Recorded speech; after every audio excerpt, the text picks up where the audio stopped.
Dear students, I draw your kind attention on today's topic, theories of motivation.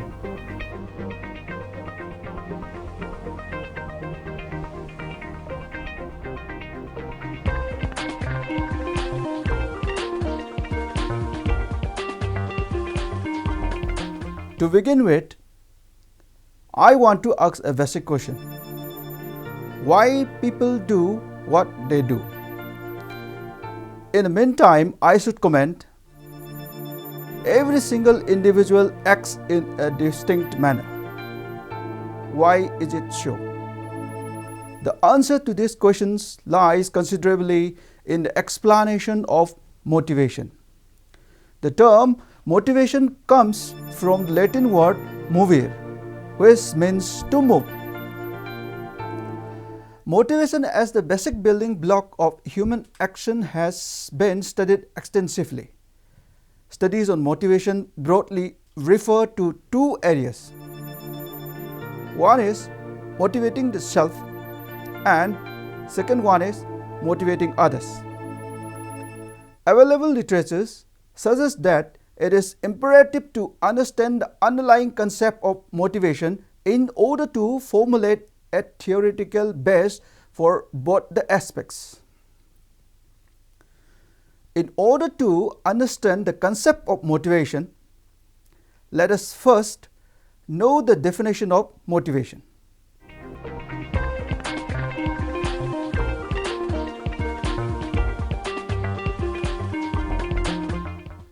Many scholars have defined motivation in different ways. According to Michael J. Jussius, motivation is the act of stimulating someone or oneself to get a desired course of action or to push the right button to get a desired reaction. In the words of Dalton E.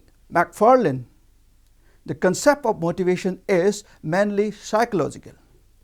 It reveals to those forces operating within the individual employee or subordinate which impel him to act or not to act in certain ways.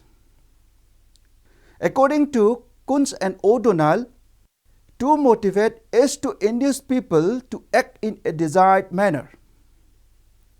Mr. W. G. Scott defined motivation is a process of stimulating people to action to accomplish desired goals.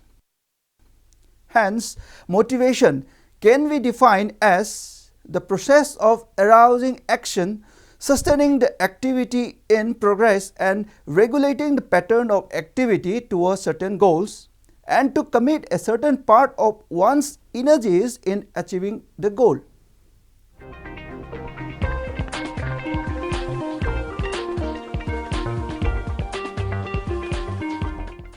In the notion that you have understood the above explanation of the definitions of motivation given by many researchers, I would like to stress that motivation is essentially a process.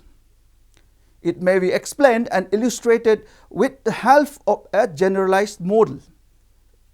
This model consists of continuous chain of events which starts with the first event, that is the emergence of need, desire or expectation, which generally creates a state of equilibrium within the individual, which he will try to reduce it.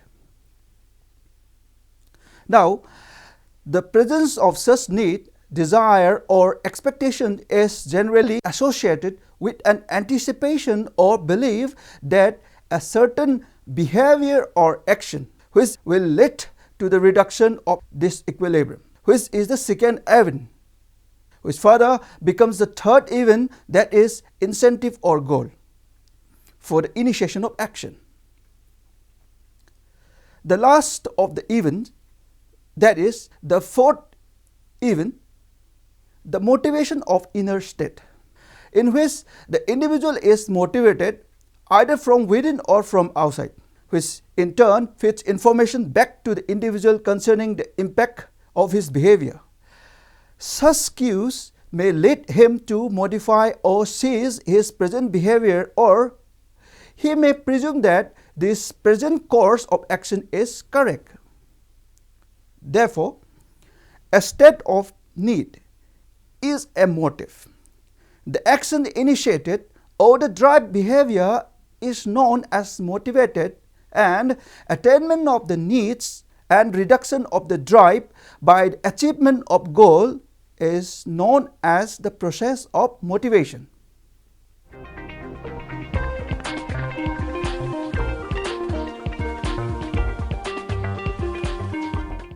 Let us now move on to the theories of motivation.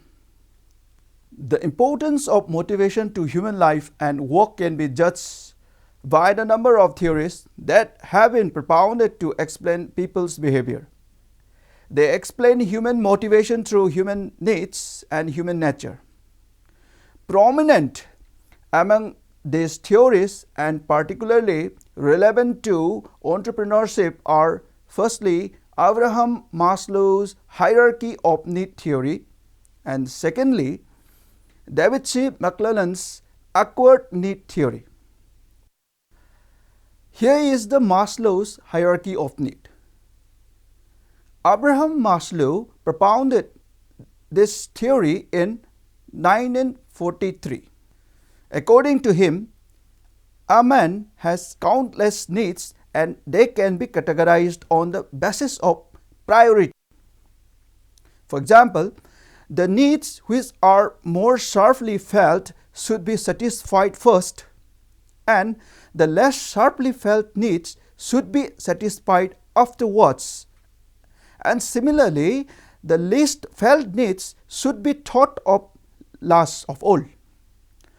Maslow has divided different human needs on the basis of priority into 5 parts, which are shown in the following diagram.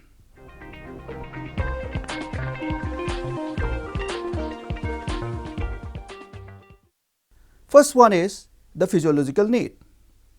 These needs are basic to human life and include food, clothing, shelter, air, water, and other necessities of life. They exert tremendous influence on human behavior. Entrepreneur, also being a man, needs to meet physiological needs for survival. Hence, he or she is motivated to work in the enterprise to have economic rewards to meet these basic needs. The second need is safety and security needs. After satisfying the physiological needs, the next needs felt are called safety and security needs. These needs find expression in such desires as economic security and protection from physical dangers. Meeting these needs require more money, and hence the entrepreneur is prompted to work more in his or her enterprise. Like physiological needs, these become inactive once they are satisfied. Now let us see the third need. The third need, according to Abraham Maslow, is the social needs. Man is a social animal. These needs therefore refer to belongingness. All individuals want to be recognized and accepted by others. Likewise, an entrepreneur is motivated to interact with fellow entrepreneurs, his employees, and others. Now, the fourth need is esteem needs. These needs refer to self-esteem and self-respect. They include such needs which indicate self-confidence, achievement, competency, knowledge, and independence. In case of entrepreneurs, the ownership and self-control over enterprise satisfy their esteem needs by providing them status, respect, reputation, and independence. Now, let us have a vision on the last need, that is the fifth need, which is called the self-actualization. The final step under this need hierarchy model is the need of self-actualization. This refers to self-fulfillment.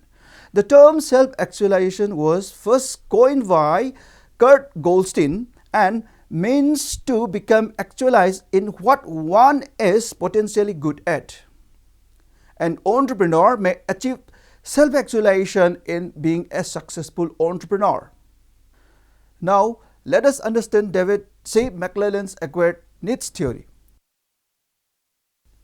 David C. McClelland advocated this theory in 1961. According to him, a person acquires three types of needs as a result of one's life experience. These three needs are: first one, the need for affiliation. This refers to needs to establish and maintain friendly and warm relations with others. The second need is need for power. This refers to person's desire to dominate and influence others by using physical objects and actions. The last need, that is third need, is need for achievement. This refers to one's desire to take on tasks and accomplish them satisfactorily with own efforts. This implies one's will to excel in his or her efforts. Mr. McClelland also suggests that these three needs may simultaneously be acting on individual. But in case of entrepreneur, the high need for achievement is found dominating one. In this view, the people with high need for achievement are characterized as follows. First one is, they set moderate, realistic and attainable goals for them. The second one is, prefer to situations in which they can find solutions for solving personal responsibility. Third one is, they need concrete feedback on how well they are doing. Fourth one is, they have need for achievement for attaining personal accomplishment. The fifth one is, they look for challenging tasks. So, McClelland considers the need for achievement to be most critical to a nation's economic development. He held that a strong inner spirit in individual to attain is a measurable variable arising from a need, which the individual develops mainly in childhood and seeks to satisfy throughout life.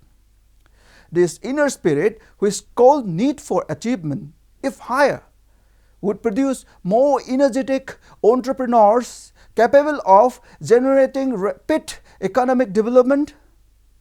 And high need for achievement, or otherwise known as ambition, motivates an entrepreneur to take risks, work hard, find new things, save more, invest the saving in industry and so forth. McClelland rated the achievement motivation of different countries on the basis of ideas related to need for achievement contained in the children's stories. This has come to be known as need for factor rating. I repeat, need for factor rating.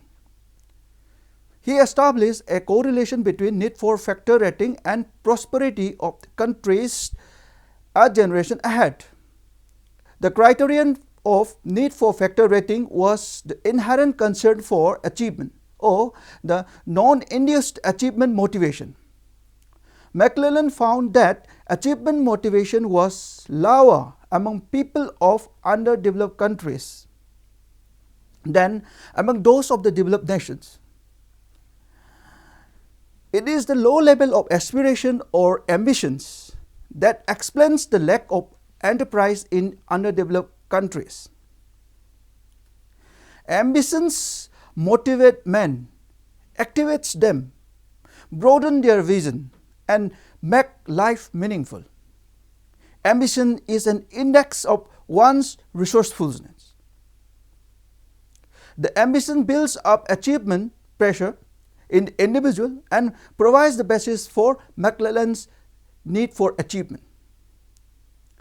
The initiatives and intentions of an individual are directed by his ambitions. It is the ambition that electrifies man's action.